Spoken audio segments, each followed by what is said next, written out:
Naghahanda na ang mga ospital para sa inaasahang pagdami ng mga biktima ng paputok sa pagsalubong sa bagong taon.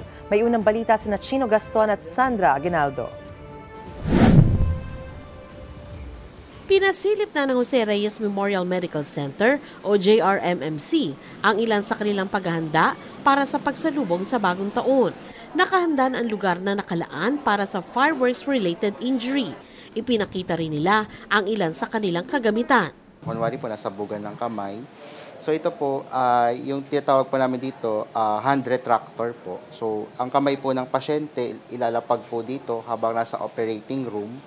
Tapos para mas madali po namin maoperahan yung kamay ng pasyente. Para po nakalatag yung kamay ng pasyente.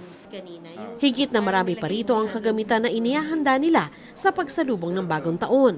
Lahat daw pinaghahandaan nila pati na yung pagkasira ng buto dahil sa paputok. Ito po yung medical grade po na drill na ginagamit po namin para po magpasok ng mga alambre katulad po nito. Kung gusto po namin na yung buto ng pasyente, ibabalik po, ipagdudugtong po ulit. Gagamitan po namin ng mga alambre or mga bakal na katulad po nito. Sa ngayon, 4 na pasyenteng nasugatan sa paputok ang nadala sa JRMMC. Minor injuries ito kaya nakauwi na rin ang mga pasyente.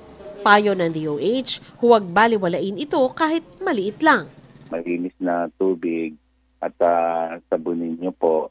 At kung yan naman po ay talagang may hiwa, takpan nyo na. Kung may pagdugo, maglagay kayo ng pressure. Bukod dyan, ilang pangunahing dahilan kaya napapasugod sa emergency room ang mga pasyente ay ang pagtaas ng presyon, vehicular accident at respiratory illness sa mga bata. Naka-code white tayo and lahat ng doctors and nurses are on call.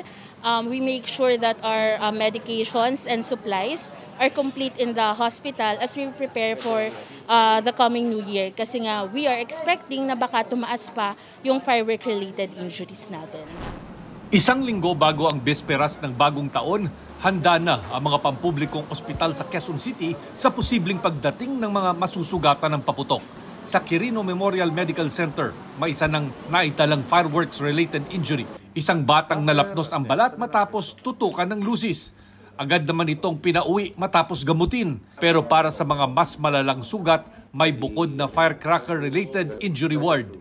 Dito nagbabantay ang mga emergency medical personnel para gamutin o kung kinakailangan, putulin ang mga parte ng katawan na mapipinsala ng paputok.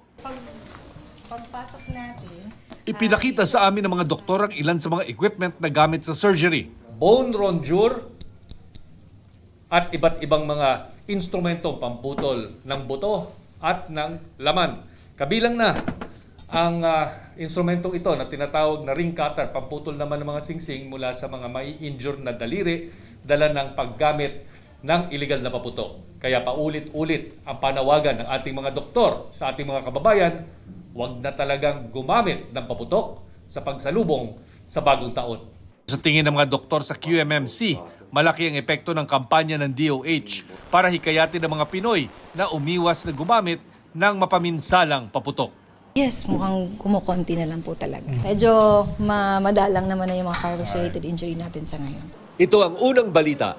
Chino Gaston. Sandra Aguinaldo Para sa GMA Integrated News.